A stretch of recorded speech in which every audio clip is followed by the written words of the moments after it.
ఈరోజు కేటీఆర్ గారికి నోటీసులు ఇవ్వడం, మొన్న హరీష్ రావు గారికి నోటీసులు ఇవ్వడం, టెలిఫోన్ ట్యాపింగ్ మీద ఎంక్వైరీ చేయాలనే ఆలోచనతో ఏదైతే చేస్తున్నారో ఇదంతా కూడా ఒక నాటకంలాగా ప్రజలందరూ కూడా భావిస్తూ ఉన్నారు.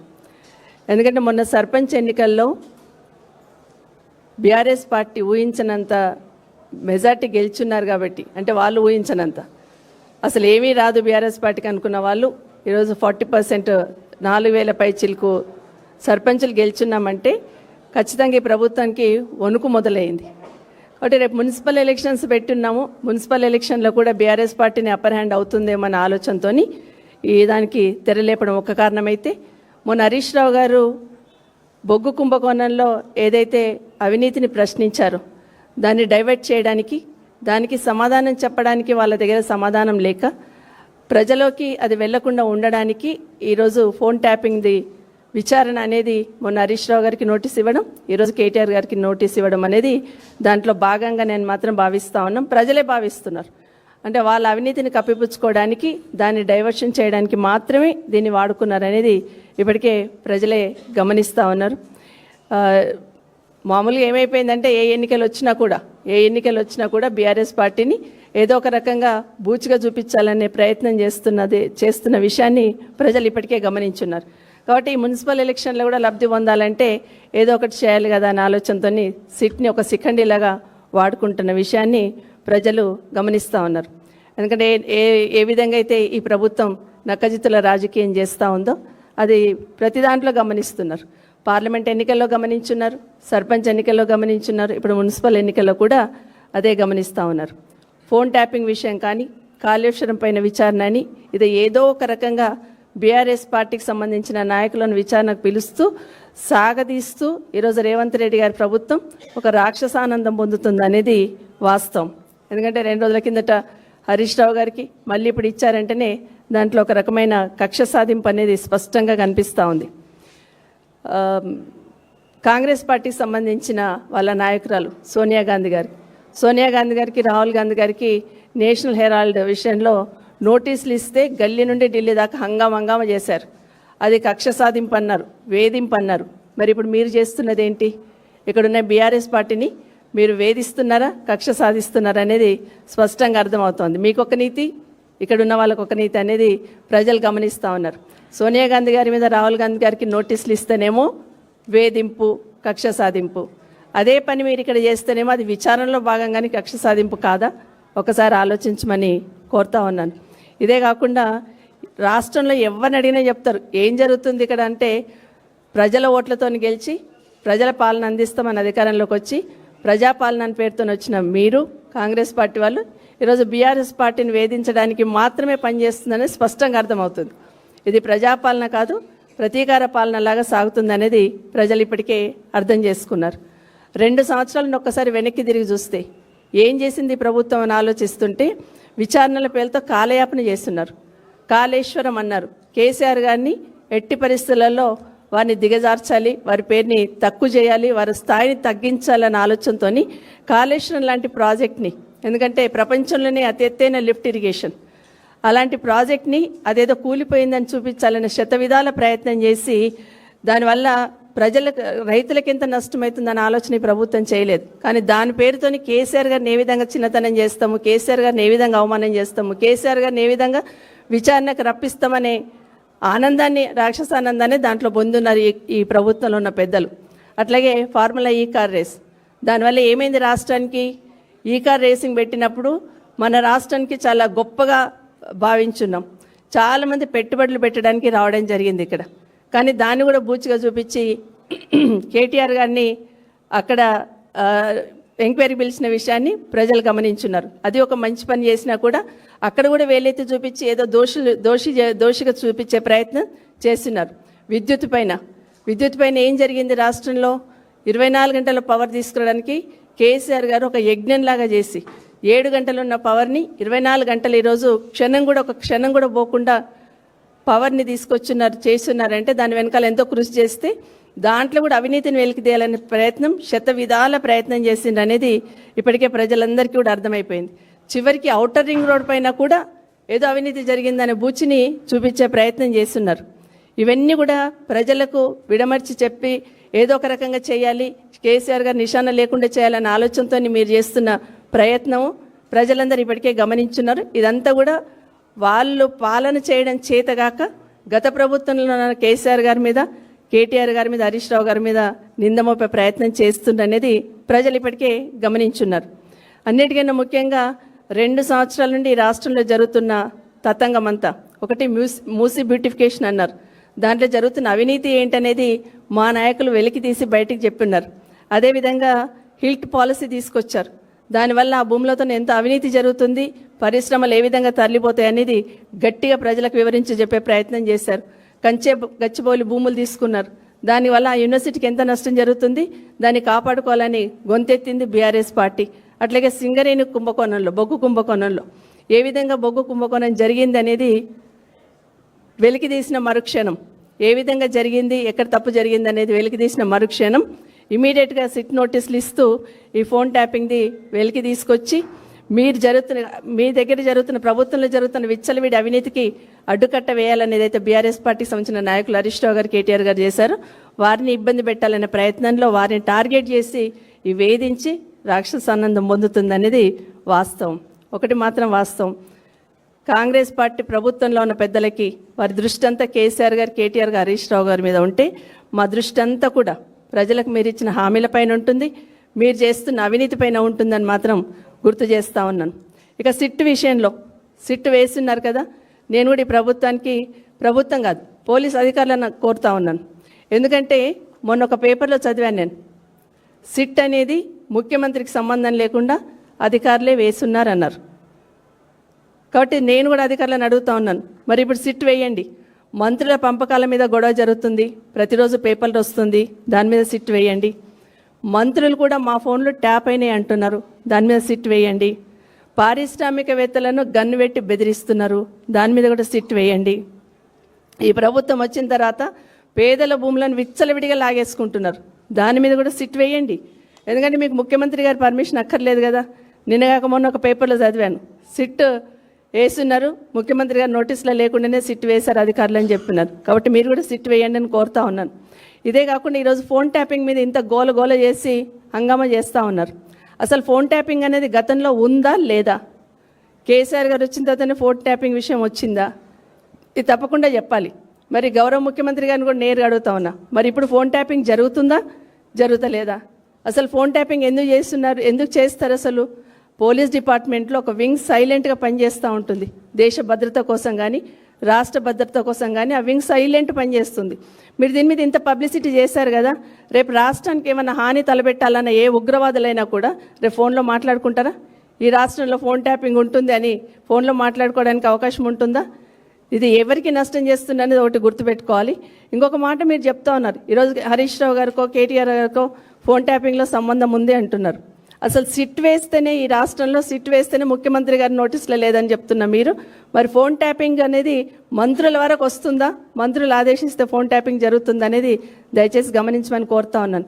అసలు ఆ డిపార్ట్మెంట్లో ఒక వింగ్ సైలెంట్గా పనిచేస్తూ ఉంటుంది, రాష్ట్ర భద్రత కానీ ప్రజల భద్రత కోసం సైలెంట్గా పనిచేసే వింగ్ని ఈరోజు మీరు బహాపట్టంగా చెప్పేసి దానివల్ల నష్టం జరిగేటట్టు చేస్తున్న అనేది వాస్తవం. ఇప్పటికీ అడుగుతా ఉన్నాను, అసలు ఫోన్ ట్యాపింగ్ ఈ రాష్ట్రంలో మరి మీరు చేస్తున్నారా లేదా? ఫోన్ ట్యాపింగ్ జరుగుతుందా లేదా? ప్రజలను రాష్ట్రాన్ని దృష్టిలో పెట్టుకొని ఆ వింగ్ పనిచేయాలి, పనిచేస్తుందా? ఆ వింగ్ను క్లోజ్ చేశారు, అది చెప్పాల్సిన అవసరం ఉంది. ఎందుకంటే ఏదీ లేదు కాబట్టి ఏదో ఒక రకంగా బీఆర్ఎస్ పార్టీ నాయకులను టార్గెట్ చేయాలనే ప్రయత్నంలో భాగంగానే మీరు ఈరోజు ఈ సిట్ వేసి ఫోన్ ట్యాపింగ్ దాన్ని ఎంక్వైరీ చేస్తున్న విషయాన్ని ప్రజలు ఇప్పటికే గమనించున్నారు. మీరు ఎన్ని రకాలుగా భయపెట్టాలని ప్రయత్నం చేసిన, ఎన్ని రకాలుగా టార్గెట్ చేయాలని చేసిన ప్రయత్నం చేసిన బీఆర్ఎస్ పార్టీకి సంబంధించిన నాయకులు ప్రజల కోసమే పోరాటం చేస్తారు, ప్రజల కోసమే ప్రశ్నిస్తారు. తెలంగాణ రాష్ట్రానికి నష్టం జరిగితే ఎట్టి పరిస్థితుల్లో రాజీ పడరు అనేది ఇప్పటికీ తెలంగాణ రాష్ట్ర ప్రజలందరూ కూడా స్పష్టంగా తెలుసు. మీరు ఎన్ని రకాల ఇబ్బందులు పెట్టాలని ప్రయత్నం చేసినా ప్రజల పక్షాన మీరు ఇచ్చిన 6 గ్యారెంటీలు, మీరు చెప్పిన 420 హామీలు అమలయ్యేంత వరకు ప్రశ్నిస్తూనే ఉంటాం, ప్రజల పక్షాన పోరాటం చేస్తూనే ఉంటాం. Thank you. పెద్దలు సబితా ఇంద్రెడ్డి గారికి, అదేవిధంగా పెద్దలు వాణి దేవమ్మ గారికి, అదేవిధంగా సునీత గారికి, ఉమ్మ గారికి, అదేవిధంగా కార్పొరేటర్స్ అందరికీ, మరి పత్రికా మిత్రులకు మీ అందరికీ నమస్కారాలు తెలియజేస్తూ, ఈరోజు నిజంగా కూడా కాంగ్రెస్ పార్టీ పాలన ఎట్లుందంటే మరి బీఆర్ఎస్ పార్టీని బదలాం చేయాలా, మరి బీఆర్ఎస్ క్యాడర్ని డిమారలైజ్ చేయాలా. అప్పుడే వారి కార్యక్రమాలన్నీ ముందుకెళ్తా అన్నటువంటి దోరిలో ఒక కుట్రపూరితమైనటువంటి రాజకీయాన్ని ఈ రాష్ట్రంలో తెరరేపింది కాంగ్రెస్ ప్రభుత్వం. మనం చూసుకున్నట్టయితే ఈరోజు 2 yearsలో వాళ్ళు చేసింది ఏమీ లేదు. ఇచ్చినటువంటి హామీలన్నీ కూడా మరి గాలికి వదిలేసి, మరి ప్రజలకు ఇచ్చినటువంటి హామీలన్నీ కూడా నెరవేర్చకుండా, పాలన చేత కాకుండా, మరి ఈరోజు ఏంటంటే మరి బీఆర్ఎస్ పార్టీ ప్రశ్నించే గొంతుకైనటువంటి బీఆర్ఎస్ పార్టీ నాయకులైనటువంటి మరి కేటీఆర్ గారిని, హరీష్ రావు గారిని మరి ఏదో రకంగా వేధింపులకు గురి చేయాలని ఒక రాజకీయ కక్షతో ఈరోజు కాంగ్రెస్ పార్టీ ఈ సిట్ ఇన్వెస్టిగేషన్ ద్వారా ముందుకు వస్తుందని చెప్పేసి మనకు అర్థమవుతుంది. ఇది ఒకటే కదా, ఇప్పుడు అక్క చెప్పినట్టుగా మనకు ట్రాన్స్కోకి సంబంధించినటువంటి కమిషన్ కానీ, కాళేశ్వరం కమిషన్ కానీ, అదేవిధంగా మనకి ఈ కార్ రేసింగ్ కానీ, ఇప్పుడు ఫోన్ ట్యాపింగ్ కానీ, ఇవన్నీ కూడా ఒక రాజకీయ కక్షలో భాగంగానే ఇవన్నీ కూడా జరుగుతున్నాయని మనకి ప్రజలందరూ కూడా గమనిస్తూ ఉన్నారు. ఎందుకంటే నిన్నటికి మొన్న మరి బొగ్గు స్కామ్ గురించి హరీష్ రావు గారు మాట్లాడినటువంటి సమయంలో ఈవినింగే వితౌట్ 24 hours ఇంటిమేషన్ కూడా నోటీస్ ఇవ్వకుండా హరీష్ రావు గారికి నోటీస్ పంపించడం, తర్వాత వితిన్ 2 daysలో మళ్ళీ కేటీఆర్ గారికి నోటీస్ పంపించి ఈరోజు ఇన్వెస్టిగేషన్కి పిలిపించడం జరిగింది. సో ఇది ప్రభుత్వం ఏంటంటే నిజంగా ఒక వాళ్ళకి ఈ ఒక సిట్ అనేది ఏమంటుంది, ఎక్కడైనా ఏదైనా ఆరోపణలు వస్తే దానిపైన ఎంక్వైరీ కోసం చేయడం జరుగుతుంది. దానికి కూడా ఒక టైం బాండ్ ఉంటుంది. ఏ దానికైనా కూడా ఒక టైం ఉంటుంది. 3 నెలల 6 నెలల విచారణ చేపట్టండి. దానికి సంబంధించినటువంటి ఆరోపణలు ఏవైతే నిజమైతే బయటికి చెప్పాల్సినటువంటి అవసరం ఉంటుంది. ఒక స్వతంత్ర దర్యాప్తు సంస్థ అది. కానీ ఈరోజు ప్రభుత్వం ఏంటంటే తనకు అనుకూలంగా మలుచుకోవడానికి మరి ఈ కార్యక్రమాలన్నీ కూడా చేస్తున్నట్టుగా మనకు కనిపిస్తూ ఉంది. మనం చూసుకున్నట్టయితే ఈరోజు హరీష్ రావు గారు, మరి అదేవిధంగా కేటీఆర్ గారు దేశవ్యాప్తంగా పేరు పొందినటువంటి నాయకులు కాబట్టి వారి ప్రతిష్టను దిగజార్చే విధంగా మరి ఈ ఇన్వెస్టిగేషన్ పిలిపించి వారిని మానసిక క్షోభకు గురిచేసే విధంగా ఈరోజు మన కేటీఆర్ గారు మాట్లాడుతూ కూడా మనం అర్థం చేసుకోవడం జరిగింది. కుటుంబాలను బయటకు వచ్చి లేని కార్యక్రమాలని, ఆరోపణలని కూడా చేస్తూ మరి ఇబ్బంది పెట్టేటువంటి కార్యక్రమం ఈ ప్రభుత్వం వచ్చిన తర్వాత చేయడం ఆనవాయితీగా మారుతుందని చెప్పేసి వారు ఆవేదనతో మాట్లాడినటువంటి విషయాలు కూడా ఈరోజు ప్రజలు గమనిస్తున్నారని చెప్పేసి కూడా నేను తెలియజేస్తాను. ఇప్పుడు నిజంగా బొగ్గు స్కామ్ జరిగింది అనుకుంటున్నాం. మరి ఈరోజు వారి మంత్రే చెప్తా ఉన్నారు, డిప్యూటీ సీఎం గారే చెప్తున్నారు దానికి నిజంగా కూడా రద్దు చేస్తున్నామని చెప్పేసి చెప్పడం జరిగింది. దానిపైన కేంద్ర ప్రభుత్వం కూడా మరి ఒక కమిటీ వేస్తుంది. ఆ కమిటీ కూడా 3 months 3 days అని చెప్పేసి చెప్తా ఉన్నారు. కానీ ఈ విధంగా ఏంటంటే ఏదైనా సరే మరి ఇన్వెస్టిగేషన్ కేవలం ప్రతిపక్ష నాయకుల పైన కాకుండా ఈరోజు ప్రభుత్వం ఏదైతే చేస్తున్నటువంటి అవినీతి కార్యక్రమాలు ఉన్నాయో, మరి ఎక్కడైతే స్కామ్స్ మనం చూస్తా ఉన్నాం, ఫస్ట్ నుంచి ఈ ప్రభుత్వం వచ్చిన తర్వాత ప్రజలకు ఇచ్చినటువంటి హామీలు నెరవేర్చడంలో విఫలమైంది. కానీ వాళ్ళు చేసినటువంటి స్కామ్ ఒక్కొక్కటి కూడా మనం ఆలోచన చేసుకోవాలి. సివిల్ సప్లై స్కామ్ జరిగింది, లిక్కర్ స్కామ్ జరిగింది, మరి అదేవిధంగా రైస్ స్కామ్ జరిగింది, మరి అదేవిధంగా మనకి ల్యాండ్ స్కామ్ జరిగింది, వాటర్ స్కామ్ జరిగింది, నిన్న మొన్న బొగ్గు స్కామ్.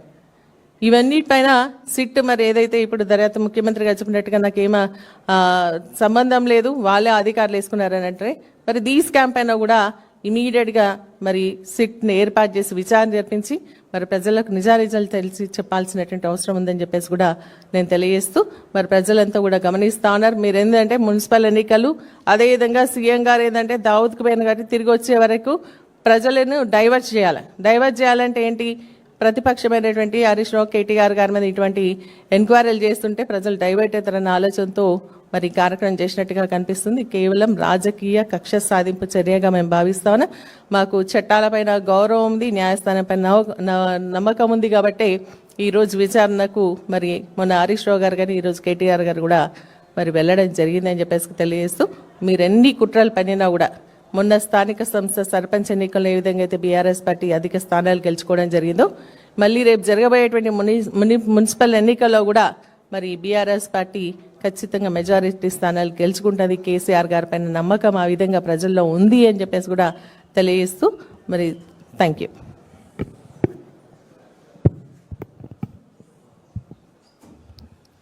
వేదిక మీద ఉన్న మాజీ మంత్రివర్యులు సబితా ఇంద్రారెడ్డి గారు, ఓకే, ఆవిడ ఊరికే మాజీ మంత్రి గారు హోమ్ మినిస్టర్ కూడా గతంలో మీ అందరికీ తెలుసు.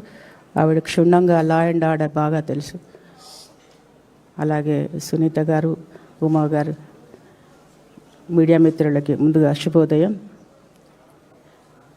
ఈడీ విచారణ లేకుంటే ఈ సిట్ విచారణ ఇలాంటివన్నీ ఎందుకుంటాయి అంటే,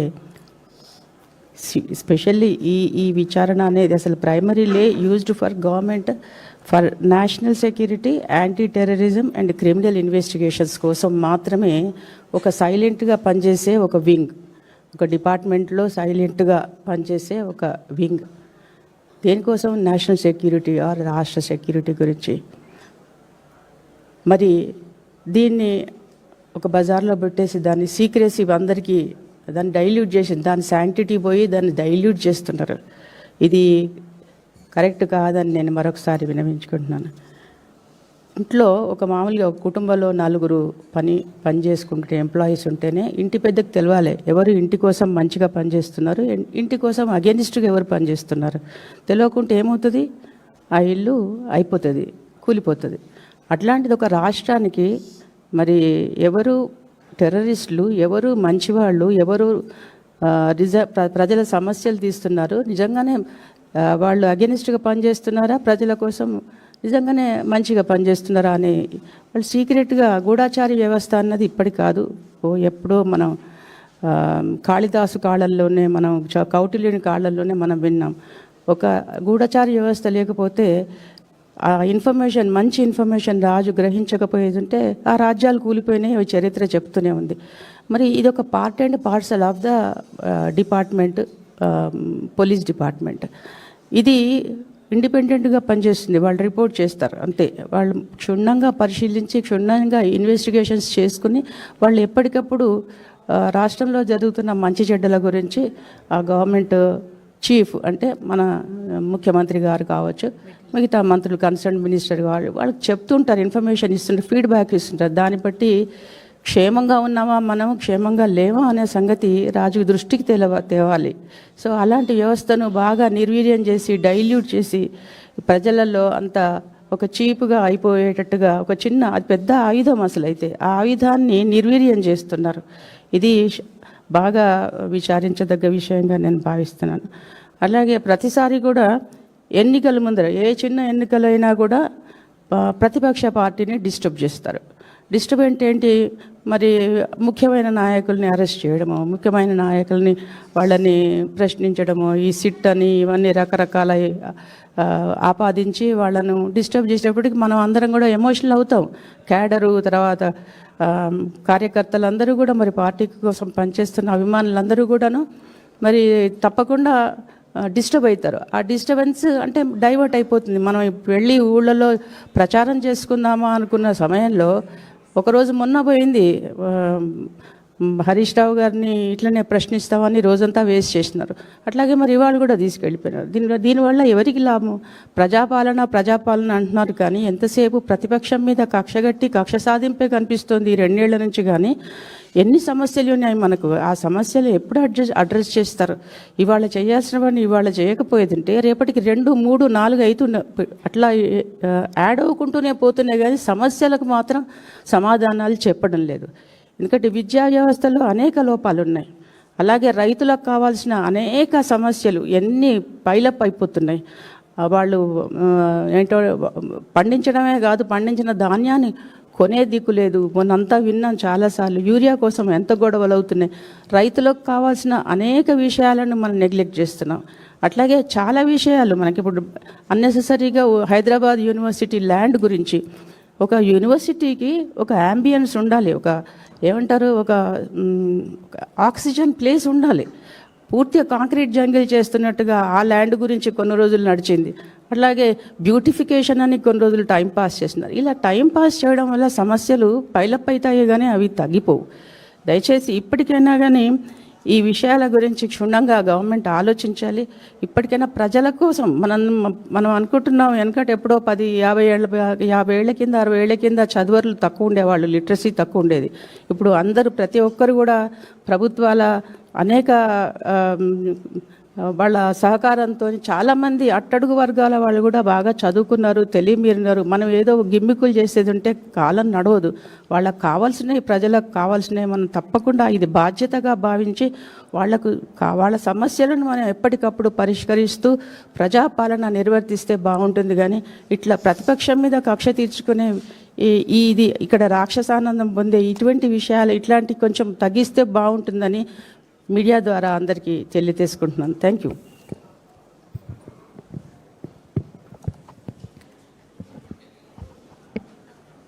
పెద్దలందరికీ నా నమస్కారం, మీడియా మిత్రులకు నమస్కారం తెలియజేస్తూ, మరి ఒక అనుమానంతోనే మీ ముందుకు వచ్చినాను. ఈరోజు ఈ రాష్ట్రంలో ఉన్న ముఖ్యమంత్రి గారికి మానసిక పరిస్థితి బాగలేదనే అనుమానం అనిపిస్తూ ఉంది. ఎందుకంటే వారు ముఖ్యమంత్రి స్థాయికి ఎదగడం కూడా అనేక కుట్రలతోని, కుతంత్రాలతోని, షార్ట్ కట్లు ఎంచుకొని ముఖ్యమంత్రి స్థాయికి వచ్చారు. వచ్చినాక ఆ సీట్ నిలబెట్టుకోవాలంటే అనేక కష్టాలు ఉంటాయి ముఖ్యమంత్రి గారికి, రేవంత్ రెడ్డి గారికి. ఎందుకంటే షార్ట్ కట్ల మీద వచ్చిన వ్యక్తి కాబట్టి, టీడీపీని బొందబెట్టి వచ్చిన వ్యక్తి కాబట్టి, ఈరోజు టీడీపీ బొందబడ్డది అంటే ఆయన చేసిన పొరపాటు వల్లే. ఆయన ఒక ఎమ్మెల్యేను కొనుగోలు చేస్తూ పట్టుబడ్డాడు కాబట్టే తెలుగుదేశం పార్టీ ఇక్కడ భూస్థాపితమైంది. ఆ తప్పిదాన్ని కప్పిపుచ్చుకోవడానికి, ఆ తప్పిదం నుంచి తప్పించుకోవడానికి తాను అరెస్ట్ అయ్యి జైలు పాలై బయటకు వచ్చినాక కూడా కక్ష సాధింపు చర్యగా షార్ట్ కట్లో అటు రాహుల్ గాంధీని మెప్పించి పీసీసీ అధ్యక్ష పదవి తెచ్చుకొని అట్టే షార్ట్ కట్లో ముఖ్యమంత్రి అయిన తర్వాత మరి పూర్వం నుంచి పుట్టి పెరిగిన కాంగ్రెస్ పార్టీనే పుట్టి పెరిగిన నాయకులందరినీ కూడా పక్కకు పెట్టి ముఖ్యమంత్రి అయినారు. అంటే ఎవ్వరు నాకు ఎదురు తిరగొద్దు, నేనే ఒక రాజులాగా, ఒక నియంతలాగా ఈ రాష్ట్రాన్ని పరిపాలించాలంటే కాంగ్రెస్ పార్టీలో ఉన్న మంత్రులను కూడా ఈరోజు మానసికంగా వాళ్ళను డీఫేమ్ చేయడానికి వారు చేస్తున్న ప్రయత్నం అక్కడక్కడ ఫెయిల్ అవుతున్నది. కాబట్టి ఆయన కోసం ఆయన కుంభకోణాలు చేసుకుంటూ సంపాదించుకుంటున్న వాళ్ళ తమ్ముళ్ళు కావచ్చు, వాళ్ళ బామర్దులు కావచ్చు, ఈరోజు అనేక కుంభకోణాలు చేస్తూ సంపాదించుకుంటున్న క్రమంలో బయటికి వస్తే మంత్రులు వాటాలు అడుగుతున్నారనే బాధ కావచ్చు, వాళ్ళ పార్టీలో ఉన్న మంత్రులను కూడా మానసికంగా గురియడమే కాకుండా నన్ను మంత్రులు ఎక్కడ నిలదీస్తారో, ఎమ్మెల్యేలు ఎక్కడ నిలదీస్తారో, నా పార్టీలో ఉన్న నాయకులు కూడా నాకు ఎదురు తిరుగుతారనే ఒక బాధతోని ఈరోజు ప్రతిపక్ష పార్టీలో ఉన్న నాయకులను టార్గెట్ చేసుకుంటున్నారనేది మాకు అనుమానంగా ఉంది. మరి ఈ మానసిక పరిస్థితి ఇట్లాగే కొనసాగితే మాత్రం మొన్నెక్కడో నిజంగా రేవంత్ రెడ్డి గారి ప్రసంగాలు ఎక్కడ చూసినా ఏ అధికార కార్యక్రమంలో కూడా వారు ప్రతి అధికార కార్యక్రమంలో కేసీఆర్ గారి పేరు తీయకుండా మాట్లాడరు. ముఖ్యంగా ప్రాంత ప్రభుత్వం ఇట్లా చేసింది అట్లా చేసింది అని విమర్శిస్తూనే మాట్లాడతారు తప్ప నేను ఇంత బాగా చేసినా, ఇంత బాగా చేస్తున్నా, ఇట్లా ప్రణాళిక రూపొందించినా అనే మాట ఎక్కడ కూడా కనబడదు. అంటే ఈ మానసిక పరిస్థితిని మనం అందరం కూడా గమనిస్తూ ఉన్నాం, ప్రజలందరూ కూడా గమనిస్తూ ఉన్నారు. అందులో భాగంగానే ఈరోజు నా వైపు ఎవరు క్వశ్చన్ చేయకుండా ఉండాలంటే, సొంతంగా తన పార్టీలో ఉన్న నాయకులు కూడా తను క్వశ్చన్ చేయకుండా ఉండాలంటే దృష్టి మళ్లించే ప్రయత్నంలో భాగంగానే ఈరోజు ప్రతిపక్షంలో ఉన్న నాయకులు ఎక్కడికక్కడ తప్పులు చేస్తే ఎండగడతా ఉన్నారు. వాళ్ళ గొంతును నొక్కేసే ప్రయత్నంగానే అనేక విధాలుగా కేసులు పెట్టుకుంటూ విచారణకు పిలిపిస్తూ మమ్మల్ని డీఫేమ్ చేయాలనే ప్రయత్నం చేస్తూ ఉన్నారు.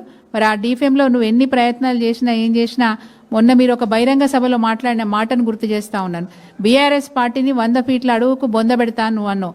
ఇదే పోకడ, ఇదే పరిస్థితి కనుక కొనసాగితే, ఇదే విధంగా ఒక సీరియల్ మాదిరిగా ఎపిసోడ్స్గా బీఆర్ఎస్ పార్టీ నాయకులను కనుక మీరు టార్గెట్ చేసుకుంటూ పోతే ప్రజలకు బాగా అర్థమైంది. మీ పార్టీలో ఉన్న కార్యకర్తలకు, నాయకులు కూడా షేమ్గా ఫీల్ అవుతున్నారు ఫీల్డ్లో పనిచేయాలంటే.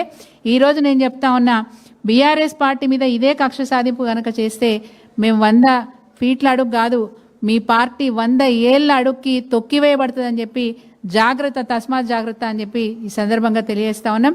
ప్రజలు విసిగిపోయినారు మీ పాలనతోని, మీ అబద్ధాలతోని, మీ మోసాలతోని విసిగిపోయి ఉన్నారు. ఇప్పటికీ అనేక ఆత్మహత్యలు, పిల్లల మరణాలు, గురుకుల పాఠశాలలో చదువుతున్న పిల్లల మరణాలు, ఈ శాపాలన్నీ తప్పకుండా మీకు తగులుతాయి. ఆటో కార్మికుల ఆత్మహత్యలు, ఈ శాపాలన్నీ మీకు తగులుతాయి. 100 ఏండ్ల వెనక్కి కాంగ్రెస్ పార్టీ పోయే పరిస్థితి వచ్చింది. ఈ గడ్డు కాలను మీరు ఎదుర్కోక తప్పదు. ఈ మానసిక రోగి ఇదే విధంగా పోకడపోతే మాత్రం కాంగ్రెస్ పార్టీకి 100% మరి ఇబ్బందికరమైన పరిస్థితి వస్తుందని చెప్పేసి ఈ సందర్భంగా తెలియజేస్తా ఉన్నాను. Thank you. జై తెలంగాణ.